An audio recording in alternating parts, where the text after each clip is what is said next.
Dune is the greatest science fiction novel ever written. Frank Herbert spent 6 years building it. It won the Hugo Award. It sold millions of copies. It inspired an entire generation of filmmakers, world builders, and writers who called it their Bible. And in 1984, Hollywood took all of that and set it on fire. What followed was one of the most notorious disasters in science fiction cinema. A film so broken its own director refused to put his name on it. A film so confusing that theaters handed out printed plot summaries at the door. A film that should have been the Star Wars of his generation and instead became a cautionary tale whispered about in film schools. The little one. For the next 40 years. But here's what that story leaves out. David Lynch never had a chance. And the film he almost made was extraordinary. The planet is Arrakis, also known as Dune.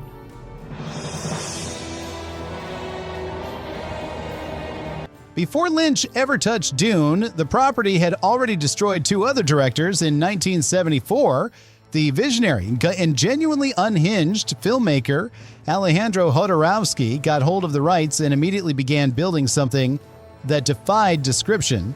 His version would have run 14 hours. He assembled a cast that included Orson Welles and Salvador Dali. He hired H.R. Geiger to design the visuals. He approached Pink Floyd for the score. The storyboard Bible he produced was so detailed and so comprehensive that it circulated around Hollywood for years, influencing everything from Alien to Flash Gordon without ever becoming a film itself.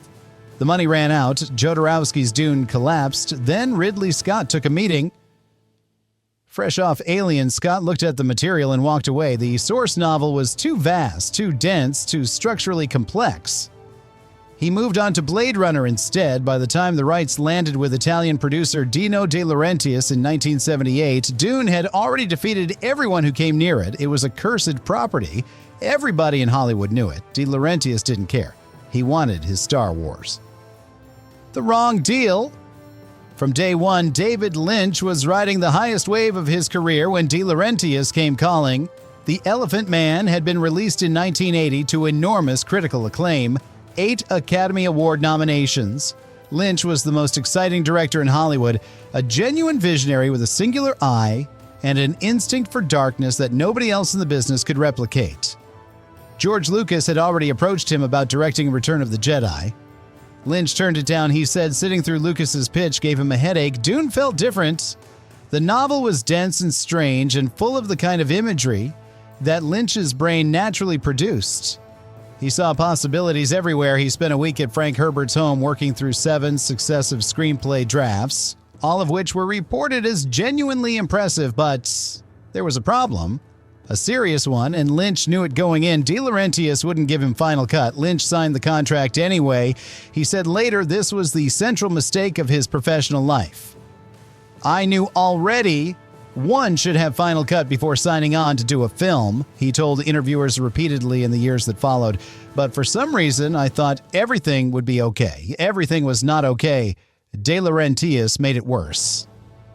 Production began in Mexico City at Churubusco Studios, where the crew built over 20 massive sound stages and constructed more than 70 miniatures. Around 1,700 crew members were working at peak. The scale was genuinely staggering for 1984, and De Laurentiis made it harder at every turn. He forced Lynch to share his filming location and crew, with Conan the Destroyer, another De Laurentiis production, shooting simultaneously nearby. To cut costs, Lynch was trying to build one of the most complex worlds ever put on film, and doing it while his resources were being divided down the middle by a producer who had another movie to worry about. This was not a man who deferred to directors. De Laurentiis had been producing films since the 1940s. He had worked with Fellini, Bergman, and Kubrick. He believed that made him the authority in any room he walked into. He was the kind of producer who saw himself as the real creative force on any project bearing his name, and directors, however talented, were hired hands there to execute his vision. Lynch was not a hired hand. He was one of the most singular filmmakers alive. Putting those two men together on a project this large with this much money at stake was always going to end in war. De Laurentiis wanted spectacle. He wanted something audiences could follow. Without thinking too hard, Lynch wanted something stranger, darker, and far more difficult to sell. The two visions were never reconciled, and nobody on set had the power to force the issue.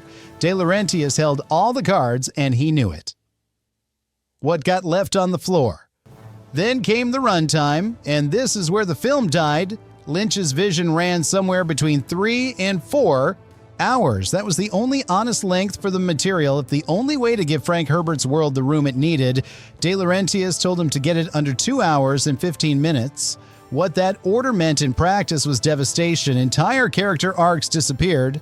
Subplots the novel's audience considered essential were gutted or reduced to seconds of expository voiceover.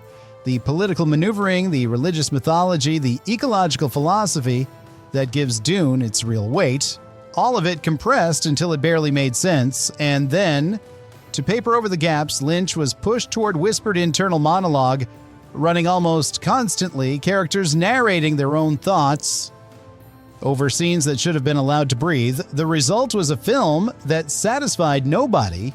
Readers felt it had been gutted. Newcomers couldn't follow it. Many theaters handed out printed plot summaries at the door. That single detail tells you everything you need to know about the state of the finished film. Roger Ebert called it an incomprehensible, ugly, unstructured, pointless excursion and named it the worst film of 1984. Actor Brad Dourif, who appeared in the film, called it science fiction's answer to Heaven's Gate. The box office collapse Dune opened on December 14, 1984, against Beverly Hills Cop, which was at the height of its theatrical run, and on its way to becoming one of the highest-grossing films of the decade. Dune made $6 million in its opening weekend on a $42 million budget. It never recovered.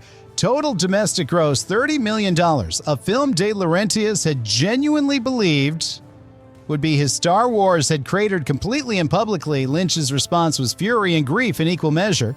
When Universal later assembled an extended television cut, adding footage back in and burying it under even more voiceover narration, Lynch refused to watch it. He had his director credit changed to Alan Smithy, the Hollywood pseudonym reserved for filmmakers who want their names erased from a finished product. He credited the screenplay to a writer named Judas Booth. The Booth in that name is not accidental. It refers to John Wilkes Booth.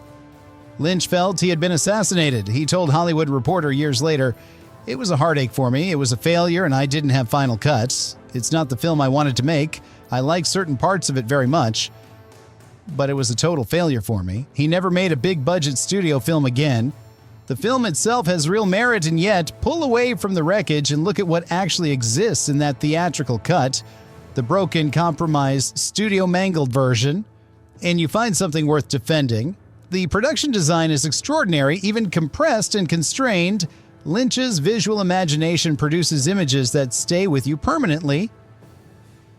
The Guild navigators, like bloated, mutated creatures folded into tanks of orange gas, are among the most genuinely alien things ever put on a movie screen. The Harkonnen sequences have a grotesque operatic quality that nobody else working in Hollywood in 1984 would have dared attempt. The desert sequences have weight and texture and a sense of real geography. The cast is stacked in ways the film never fully exploits. Kyle MacLachlan, in his film debut, brings a quiet intensity to Paul Atreides that survives the edit. Patrick Stewart is commanding in a supporting role that reminds you how good he always was. Sting walks into the film as villain Fade Rautha, like he owns every frame. The Toto score is sweeping and propulsive and deserves a better film around it. And then there is the Gom Jabbar scene early in the film before the politics and the battles take over. Paul Atreides sits across from a terrifying old woman who holds a poisoned needle to his throat and dares him to reach into a box of unimaginable pain. It is a quiet scene, a still scene, two people in a room and an unbearable tension between them. It is exactly the kind of filmmaking Lynch does better than almost anyone, and it is proof of what the whole film could have been if the people writing the checks had trusted him. Frank Herbert himself, in the introduction to his 1985 short story collection I, said he enjoyed the film and heard his own dialogue all through it. The man who wrote the novel thought Lynch got more right than the critics were willing to admit. What actually killed it? So what actually killed Dune, 1984, not the surface reasons, the real one. Lynch was a visionary director making a film he wasn't allowed to make his way. De Laurentiis wanted Star Wars, and Lynch wanted something that had never existed before.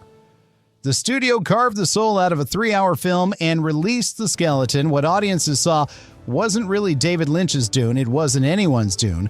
It was a compromised ghost of a film that satisfied nobody because it had been built by competing agendas and then cut apart by a man holding a contract Lynch should never have signed. The film was at war with itself from the first day of production, and when a film is at war with itself, audiences feel it even if they can't name what's wrong. They sense the confusion, they sense the gaps, and they stay home. Legacy. What it left behind here is the part nobody talks about. Dune 1984's failure directly shaped 2 careers and 1 masterpiece. It redirected Lynch permanently. The trauma of losing creative control pushed him back toward smaller, stranger, more personal work. What came immediately after Dune was Blue Velvet, one of the greatest American films ever made, born directly from the wreckage of the worst professional experience of his life. The disaster made him, and it made Villeneuve's Dune possible. Denis Villeneuve has said he studied Lynch's adaptation closely before making his own, specifically to understand what was lost in compression, what the material needed that it didn't get in 1984.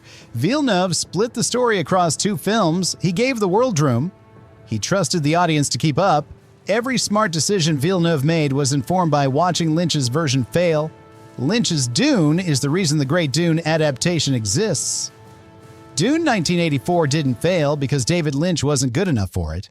It failed because a producer wanted Star Wars and stood in the way of something stranger and more interesting. It failed because the director signed away the one thing that mattered before a single camera rolled. It failed because the most complex novel in science fiction history was handed a runtime that couldn't contain it. The film Lynch made under those conditions is broken. It is also, in places, genuinely beautiful. Watch it knowing what it cost.